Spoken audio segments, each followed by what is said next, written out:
সুন্দর কন্যা শেখ হাসিনা পালায় না বলেছিল। এখন আপনারা বাংলাদেশের মানুষ বলেন তো, শেখ হাসিনা পালায় না পালায় না? আওয়ামী লীগের যারা বলেছিলেন শেখ হাসিনা পালায় না, এখন তারা কি বলবেন? শেখ হাসিনার রাজনীতিটাই ছিল এই দেশ, এই জাতি এবং এই রাষ্ট্রের সকল রাষ্ট্রীয় প্রতিষ্ঠানগুলোকে ধ্বংস করে এদেশটাকে একটা বদ্ধভূমিতে পরিণত করবে, আর এই দেশটাকে আরেকটা দেশের অঙ্গরাজ্যে পরিণত করবে। বাংলাদেশের প্রধানমন্ত্রী হয়ে সে ততটা তৃপ্ত ছিল না, তিলক আলী মুখ্যমন্ত্রী হয়ে সে যতটা তৃপ্তি পেয়েছিল। সংগ্রামী সাথী ও বন্ধুগণ, সে এইভাবে আওয়ামী লীগকেও ধ্বংস করেছে, দেশটাকেও ধ্বংস করার চেষ্টা করেছে। 5ই আগস্ট ইতিমধ্যে বাংলাদেশে তখন সহস্রাধিক প্রাণ ঝরেছে। কোমলমতি ছাত্ররা, বাংলাদেশের এমন কোন জেলা খুঁজে পাওয়া কঠিন যেই জেলার স্কুল কলেজ ইউনিভার্সিটি মাদ্রাসার ছাত্ররা শেখ হাসিনার খুনি বাহিনীর হাতে প্রাণ না দিয়েছে। এত রক্তের সাগর বইছে, রক্তের গঙ্গা বইছে। আর 5ই আগস্টেও গণভবনে দুপুরের লাঞ্চের আয়োজন ছিল 12 আইটেম দিয়ে। আমার বক্তব্য না, যারা গণভবনে সেদিন গিয়েছিল তাদের বক্তব্য। গণভবনের দুপুরের খাবারের আয়োজন থেকে মানুষ হতবাক হয়ে গিয়েছে যে দেশের শত সহস্র মানুষ প্রতিদিন এভাবে মরছে কুড়েটের আঘাতে, সেই দেশের প্রধানমন্ত্রী কিভাবে এমন রাজকীয় খাবারের আয়োজন করবে? আসলে শেখ হাসিনার রাজনীতি বিশ্লেষণ করলে বোঝা যায় শেখ হাসিনা সবচেয়ে বেশি পছন্দ করতো মানুষের রক্ত। মানুষের রক্ত ঝরবে সে আরো উন্মাদনায় সে নেচে উঠত। আসলে শেখ হাসিনা ছিল একটা মানসিক বৈকল্যের শিকার, চরম মানসিক বৈকল্যের শিকার, সাইকোপ্যাথ। তার এই রোগে আক্রান্ত ছিল সে। আওয়ামী লীগের শুধু এই কারণে বিচার হওয়া চাই, উচিত যে এইরকম একটা মানসিক বৈকল্যের শিকার, প্রতিহিংসা প্রয়ণ একজন প্রতিবন্ধী মানুষকে তারা বছরের পর বছর এই দেশের মানুষের কাঁধের উপর বসিয়ে এদেশের মানুষকে নিপীড়ন চালিয়েছে।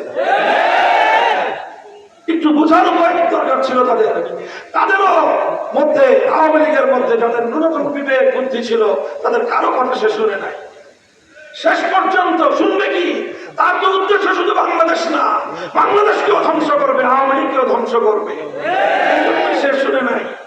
এই কারণেই আগস্ট মাসের শেষ দিকে যখন সকলেই বলল আর গুলি চালাতে পারবো না, দেশপ্রেমিক সেনাবাহিনীর জবাব দিয়ে দিল আমার দেশের সন্তানদের উপর বাংলাদেশের দেশপ্রেমিক সৈনিকরা আর একটা গুলিও ছুটতে পারবে না।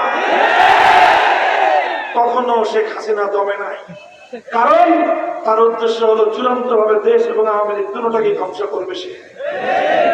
এরপরে 5ই আগস্ট দুপুর বেলায় লাঞ্চের খাবার দাবার সব ফেলে রেখে 16টা লাগেজ গুছায়, যা ছিল তলবি তলপা গুটাই, নিজের একটা বোধ ছিল ছেলে মেয়ে সব তো আগেই দেশের বাইরে পাচার করেছে, ওদেরকে দেশের বাইরে সেটেল করেছে, সব করে নিজের বোনটাকে নিয়ে নিজের সারা জীবনের গোছানো যা ছিল আগে পাচারের পর বাকি যা ছিল সেই লাগেজগুলো গোছায় পরে বাংলাদেশ থেকে আকাশ পথে উড়ে গিয়ে নরেন্দ্র মোদীর ঘরে অবতরণ করেছে। আওয়ামী লীগের কথা তো 2বারের জন্য সে ভাবে নাই যে আমি এই অবস্থায় চলে গেলে আমার দেশের আমার দলের নেতা কর্মীদের কি অবস্থা হবে, একবারও সে ভাবে না।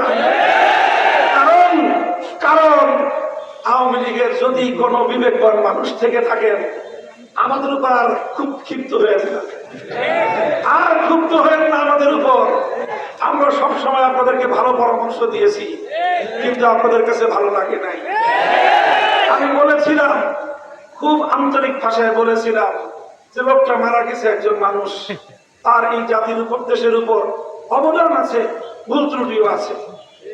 লোকটা মারা গেছে, আর তাকে নিয়ে বিতর্ক বাদ দেন, মৃত্যুর পরে তার মূর্তি বানায় তাকে আল্লাহর কাছে আযাবের উপযুক্ত বানায় না। আর জনগণের কাছে তাকে অপমান করেন না। আমার কথা ভালো লাগলো না, এই জন্য তিনি আমার বিরুদ্ধে ক্ষিপ্ত হলেন, আমার বিরুদ্ধে জাতীয় সংসদে দাঁড়িয়ে বিষৎকার করলেন, আমাকে জনগণের কাছ থেকে বিচ্ছিন্ন করার চেষ্টা করলেন। গোটা বাংলাদেশকে তার মৃত সেই বাবার মূর্তি দিয়ে গোটা বাংলাদেশকে ভরে ফেলবার পায়তারা চালালেন। বলেন কি হলো? কোথায় এখন আপনার বাবার সেই মূর্তিগুলা? এদেশের মানুষ সেই বিশাল বিশাল মূর্তিগুলোর গলায় রশি বেঁধে সেগুলোকে ভূপাতিত করে তারপর তাদের ক্ষোভের জ্বালা মিটিয়েছে। সেই কথাও ভালো লাগে নাই, পরামর্শ তো ভালো লাগে নাই তখন। ঠিক একইভাবে এই যে আওয়ামী লীগের যারা আছেন বিবেকবান মানুষ, এই কথাটা তো একটু চিন্তা করবে। যখন আগস্ট মাসের শুরুর দিকে সবাই বলে দিল সম্ভব নয়, তখনও যদি শেখ হাসিনা একটু নিবৃত্ত হতো, একটু কমে যেত, তাহলে আজকে শেখ হাসিনাকেও এই পরিণাম বরণ করতে হতো না, আর আওয়ামী লীগকে ওই পরিণাম বরণ করতে হতো না। কিন্তু সে তো হয় চরম মানসিক রোগী ছিল, আর না হয় চরম প্রতিশোধ পরায়ণ ছিল। আর সে প্রতিশোধটা নিয়েছে বাংলাদেশ থেকে, বাংলাদেশের জনগণ থেকে এবং আওয়ামী লীগের কাছ থেকে। এদেশে অনেকেরই তো ক্ষমতা ছাড়তে হয়েছে, পতন ঘটেছে, কিন্তু কেউ তো শেখ হাসিনার মতো এরকম ভীরুতা প্রদর্শন করে না।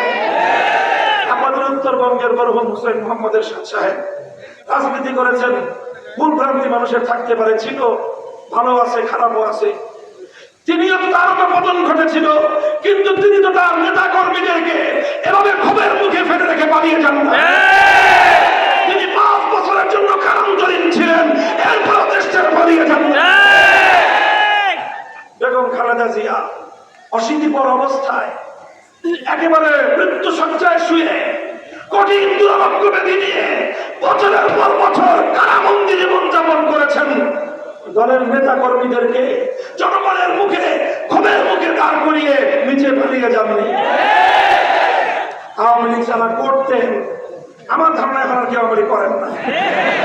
আওয়ামী লীগ যারা করতেন, আপনাদের নেত্রী কি করলো বলেন? এবার হুসেইন মোহাম্মদ এরশাদ সাহেবকে এক পাশে দাঁড় করান, আপনার নেত্রীকে আরেক পাশে দাঁড় করান, এরপরে আপনার বিবেকের উপর ছেড়ে দিলাম, মূল্যায়ন করুন। বেগম খালেদা জিয়াকে এক পাশে দাঁড় করান, আর আপনার নেত্রীকে আরেক পাল্লায় দাঁড় করান। এবার আপনি বিবেক দিয়ে পরিমাপ করুন আপনার নেত্রীর স্থান কোথায়। এই জন্য আপনাদের জন্য আফসোস হয় যে আগামী দিনে আপনারা কোন মুখে এদেশের মানুষের সামনে কথা বলবেন। একটা পরামর্শ আছে আমার, আওয়ামী লীগের যারা আছেন সবাই সন্ত্রাসী এটা আমি বলি না, তবে অধিকাংশ সন্ত্রাসী এতে সন্দেহের কোনো অবকাশ। কিছু ভালো মানুষ, বিবেকবান মানুষ, মানবিক কিছু মানুষও আছেন। আপনাদেরকে 2টা পরামর্শ দিব আমি। 1 নম্বর পরামর্শ, আপনারা একটা গণতওবার আয়োজন করবেন। এতদিন পর্যন্ত শেখ হাসিনার সাথে রাজনীতি করে যেই পাপ করেছেন, এদেশের মানুষের বিরুদ্ধে যে ষড়যন্ত্র চক্রান্ত, এদেশের আলেম ওলামা ইসলামের বিরুদ্ধে যে ষড়যন্ত্র করেছেন, যে জুলুম করেছেন, যে অত্যাচার, যে অবিচার আপনারা করেছেন, সেজন্য একটা গণতওবা করবেন। দ্বিতীয় হলো, এই আওয়ামী লীগ নিয়ে আর বাংলাদেশের রাজনীতির মাঠে নামবেন না। আপনারা আওয়ামী লীগের যে দাদা মুসলিম লীগ, আওয়ামী লীগের দাদাকে বলবেন হুজুর কিভাবে?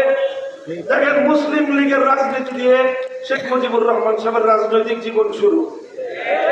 তারপরে এক সময় মুসলিম লীগ ভেঙে তিনি করলেন আওয়ামী মুসলিম লীগ। তাহলে মুসলিম লীগের বাচ্চা হলো আওয়ামী মুসলিম লীগ। তারপরে সেই আওয়ামী মুসলিম লীগ থেকে এই মুসলিম জননেতা আব্দুল হামিদ খান ভাসানীদেরকে তাদেরকে কি করে তাদেরকে নিয়ে কোন রকম তালদল পাকিয়ে আওয়ামী মুসলিম লীগের পেট থেকে জন্ম নিল আওয়ামী লীগ। তাহলে মুসলিম লীগের বাচ্চা হলো আওয়ামী মুসলিম লীগ, আওয়ামী মুসলিম লীগের সন্তান হলো আওয়ামী লীগ। আওয়ামী লীগের বাপ আওয়ামী মুসলিম লীগ, দাদা হলো মুসলিম লীগ। এই মুসলিম লীগ 24 বছর বাংলাদেশের মানুষকে উৎখাত করেছে।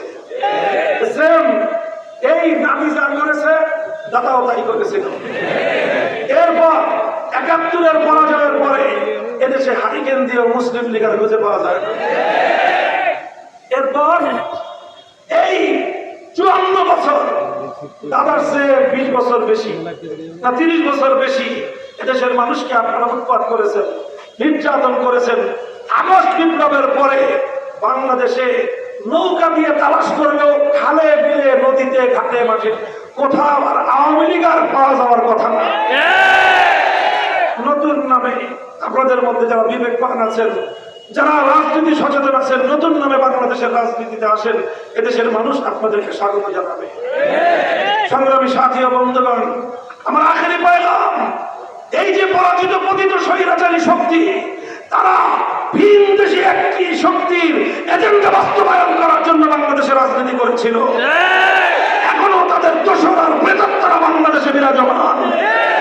তারা চেষ্টা করছে, চেষ্টা করবে বাংলাদেশের এই বিপ্লবকে ব্যর্থ করে দেওয়ার জন্য। এই জন্য আগস্ট বিপ্লবের সাথে সম্পৃক্ত এবং বিগত ১৫ বছর যারা আওয়ামী দুঃশাসনের দ্বারা নিপীড়িত নির্যাতিত হয়েছেন, তাদের সকলকে আমি বলবো, সকল রাজনৈতিক মতাদর্শের বিরোধিতা থাকুক, মতপার্থক্য আপন জায়গায় থাকুক, কিন্তু আওয়ামী ফ্যাসিবাদের বিরুদ্ধে এই ঐক্যকে আমাদের ধরে রাখতে হবে। বিএনপি, জামায়াতে ইসলামী, ইসলামী আন্দোলন বাংলাদেশ, হেফাজতে ইসলাম বাংলাদেশ, এরপরে বাংলাদেশ খেলাফত মজলিস, জমিয়ত উলামা ইসলাম, নিজামী ইসলাম, গণতন্ত্র মঞ্চ, গণ অধিকার পরিষদ, এলডিপি সহ সকলের মধ্যে ফ্যাসিবাদ বিরোধী ঐক্য আরো দীর্ঘ সময় পর্যন্ত অটুট থাকতে হবে। আর না হয় পরাজিত শক্তি আবার আমাদের জাতির উপর ছবল মারতে পারে। সংগ্রামী সাথী ও বন্ধুগণ, আখেরি পয়গাম হল আপনাদের প্রতি আমার, যে এই যে বিপ্লব, বৈষম্যের বিরুদ্ধে বিপ্লব, এ বিপ্লব অন্যায় এবং অবিচারের বিরুদ্ধে বিপ্লব, এ বিপ্লব বেইনসাফের বিরুদ্ধে বিপ্লব, এ বিপ্লব ইনসাফ কায়েমের বিপ্লব, এ বিপ্লব বৈষম্যহীন বাংলাদেশ গড়ার বিপ্লব, এ বিপ্লব গরিবের ঘরে ঘরে তাদের অধিকার ফিরিয়ে দেওয়ার বিপ্লব, এ বিপ্লব সাম্প্রদায়িক সম্প্রীতি প্রতিষ্ঠার বিপ্লব, এ বিপ্লব একটি শান্তিকামী দেশ হিসেবে বিশ্ব দরবারে স্বনির্ভর জাতি হিসেবে মাথা তুলে ধরার বিপ্লব। যদি এই বিপ্লবকে সফল করতে হয়, বৈষম্যহীন পূর্ণাঙ্গ ইনসাফপূর্ণ একটি সমাজ যদি করতে হয়, মানব রচিত তন্ত্র মন্ত্র দিয়ে পূর্ণাঙ্গ ইনসাফ কায়েম হওয়া কোনোদিনই সম্ভব নয়। এর জন্য প্রয়োজন আল্লাহ জমিনে আল্লাহ প্রদত্ত প্রতিনিধিত্বের রাজনীতি এবং বন্দোবস্ত বাস্তবায়ন করতে হবে। আল্লাহ প্রদত্ত সেই প্রতিনিধিত্বের রাজনীতির নামই হলো খেলাফতের রাজনীতি। আসুন হাতে হাত রাখি, টেকনাফ থেকে তেতুলিয়ায় বাংলাদেশ খেলাফত মজলিস, যুব মজলিস, ছাত্র মজলিস সহ আমরা একটি দুর্বার ঐক্য করে তুলি, মানব পর্ব তৈরি করি, আর এভাবেই আমার দেশ এবং জাতিকে পূর্ণাঙ্গ ইনসাফপূর্ণ একটি সমাজ উপহার দেওয়ার জন্য অবিরত সংগ্রামের ময়দানে আমরা মাঠে নামি। প্রস্তুত থাকবেন তো ইনশাআল্লাহ? দেখা হবে রাজপথে, কথা হবে স্লোগানে। আলহামদুলিল্লাহ রাব্বিল আলামিন। বাংলাদেশ জিন্দাবাদ, বাংলাদেশ খেলাফত মজলিস জিন্দাবাদ।